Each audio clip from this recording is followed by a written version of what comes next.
আমাদের নবীজি তাহাজ্জুদের ভিতরে কাঁদতেছেন সিজদায় পড়া, জিবরিল আলাইহিস সালাম দৌড়ে আসছে,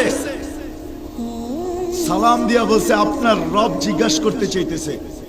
তো বলছে কি জিজ্ঞাসা করতে চাইতেছে? আপনি এত কাঁদেন কেন? তো বলতেছে জিবরিল আমাকে দোজখ দেখাইলা কেন?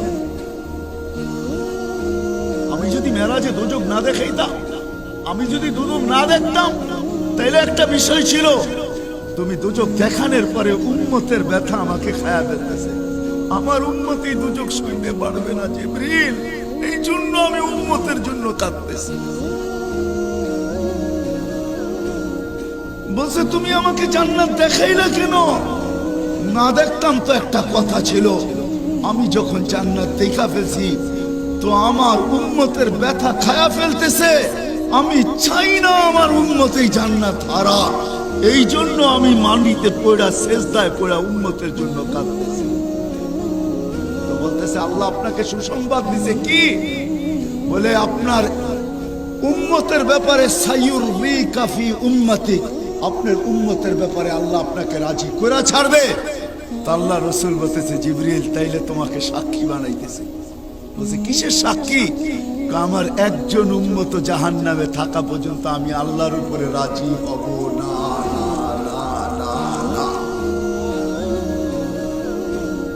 যেই নবীর দিলে এই ব্যথা,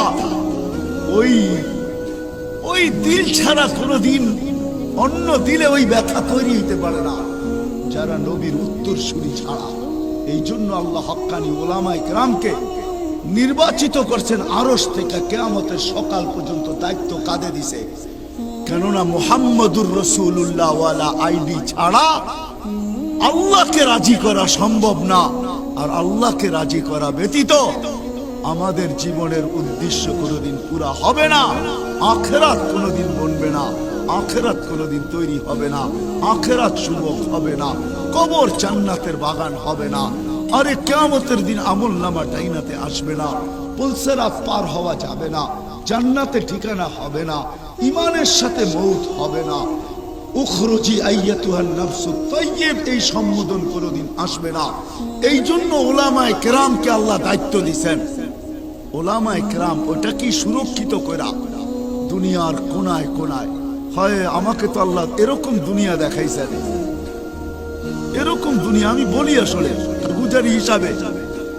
আমি এক দেশে গেছি, যে দেশের মানুষ বেশিরভাগ যারা মুসলমান না, সবাই চর্ম পোশাকে কবরে যায়। চর্ম পোশাক, চর্ম পোশাকে বোঝেন? ওই এলাকার নামই হলো উরিয়ান জায়া। উরিয়ান জায়া মানে ল্যাংটাগো জায়গা, প্রদেশের নামই হলো উরিয়ান জায়া, রাজধানীর নাম হইলো জয়াপুরা। তা আমি ওইখানে এক আলেমের সাক্ষাৎ হইছে, যে আপনাদের পটিয়া মাদ্রাসার থেকে পড়ালেখা করে গেছে। তাহলে আমি জিজ্ঞেস করছি তুমি এইখানে কি করো? এইখানেই তো কাজের সুযোগ, আমি এখানে মাদ্রাসা খুলছি। কতদিন? 4 বছর। কত ছাত্র ছাত্রী? 5,500 ছাত্র ছাত্রী মুসলমানদের। সেই দুনিয়ার কোনায় পাপুয়া গিনি, যার পরে সমুদ্র আর সমুদ্র, ওই দিকে দুনিয়া শেষ, আর কিচ্ছু নাই, পানি আর পানি। ওলামায়ে কেরাম ওইখানে বলছে। আমার মনে আছে আমি নরওয়ে গেছি, নরওয়ে বরফ দিয়া সব বানানো। নরওয়ের পরে রাশিয়ার একটা দেশ আছে, সব বরফ দিয়া।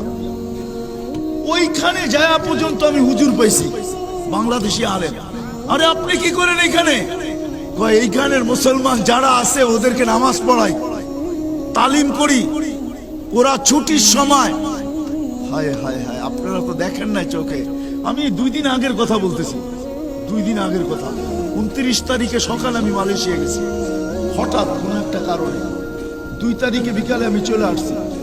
আমি একদিন ছিলাম মালয়েশিয়া। আলহামদুলিল্লাহ, এক একটা ফ্যাক্টরিতে 5,000 6,000 করে বাঙালি আছে, 17.5 লক্ষ বাঙালি।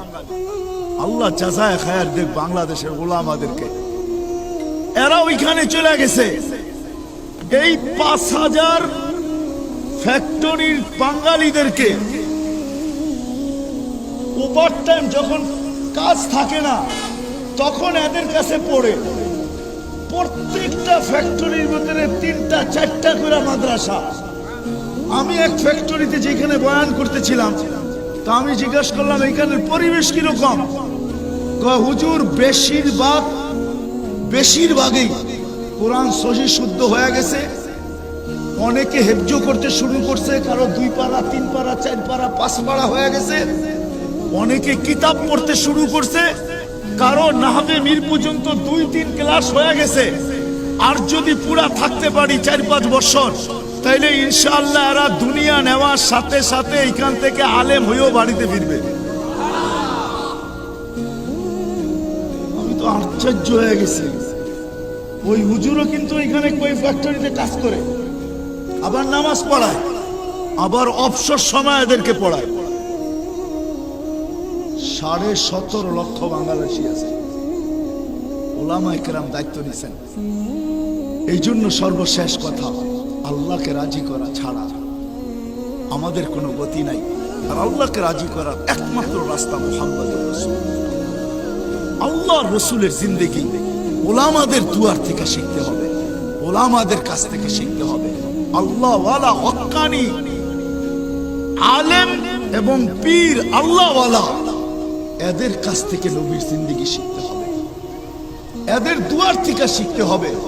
নবীর জিন্দেগি যদি আমি শিখতে পারি, কসম খোদার বীরেশ্বরের মানুষ, একটা সুন্নত যদি আমি গ্রহণযোগ্যতা পর্যন্ত পৌঁছাইতে পারি, তো আল্লাহর ওয়াদা আছে, আল্লাহর ওয়াদা আছে, কিতাবে লেখা আছে, ইতিহাস আছে, এক সুন্নত আপনাকে আমাকে জান্নাত পাওয়ায় দিবে। বিদায় ইনশাআল্লাহ করার জন্য রাজি আছি, চলার জন্য রাজি।